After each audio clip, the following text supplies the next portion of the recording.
The book of James is written to encourage an individual to pray. Satan will fight your prayer life more than he'll fight anything.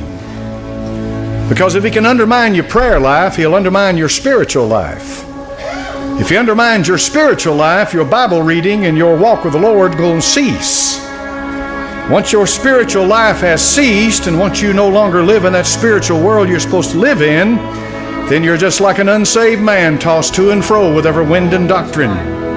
So therefore prayer becomes the anchor of your soul. And if a man's not praying, then that man has already reached a point, whether you want to admit it or not, where you should not be. You're starting down the wrong direction. Amazing grace, how sweet the sound that saved a wretch like me.